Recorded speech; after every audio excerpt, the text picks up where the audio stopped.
Hi guys, welcome to Marthi customise. మన Marthi customise లో కొన్ని రోజుల నుంచి అయితే నేను అప్డేట్స్ అయితే ఇవ్వడం లేదు.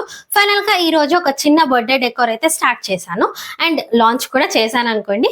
ఫైనల్ గా ఇందులో వచ్చేసి మీ చిన్నారిలో ఫేవరెట్ కార్టూన్ అండ్ వాళ్ళకు బర్త్డేకి సంబంధించిన ప్రతి ఒక్క వస్తువు అండ్ వాళ్ళకు స్పెషల్ గా ఫీల్ అయ్యే ఒక స్టాండ్ కూడా ఉంటది అనమాట. ఫైనల్ గా మీకు ఇలాంటి కస్టమైజ్డ్ బర్త్డే డెకోర్ కావాలి అనుకుంటే డిస్ప్లే అవుతున్న వాట్సాప్ నెంబర్ కి వాట్సాప్ చేయండి. అండ్ ఇందులో వచ్చేసి 6 ప్యాకేజెస్ వరకు అవైలబుల్ గా ఉంటాయి. ప్రతి ఒక్క ప్యాకేజ్ మీ చిన్నారులను హ్యాపీగా ఫీల్ అయ్యి అండ్ స్పెషల్ గా ఉండేలాగా చేస్తుంది. 30 minutes బర్త్డే డెకోర్ లో ఒక 5 feet బ్యాక్గ్రౌండ్ అయితే అవైలబుల్గా ఉంటుంది. ఇది వాల్కి అయితే స్టిక్ చేయాలి, నాకు సఫిషియంట్ స్పేస్ లేదు అనేసి నేనైతే హ్యాంగ్ చేశాను. అండ్ మన 6 ప్యాకేజ్ అని చెప్పాను కదా, అందులో ఏ ఐటమ్స్ ఉంటాయనేసి నేను నెక్స్ట్ వీడియోలో అయితే అప్లోడ్ చేస్తాను. అండ్ అడిషన్గా కస్టమైజ్ చాక్లెట్స్ కూడా మన మార్తి కస్టమైజ్లో అవైలబుల్గా ఉన్నాయి. సో సేమ్ థీమ్లోనే కస్టమైజ్ చేస్తాను, అంటే పాపట్రో యూస్ చేశాను. సో మీ పిల్లల ఫేవరెట్ కార్టూన్తోనే నేను కస్టమైజ్ చేస్తాను. అండ్ మళ్ళీ మనం నెక్స్ట్ వీడియోలో కలుద్దాం. అంతవరకు బాయ్.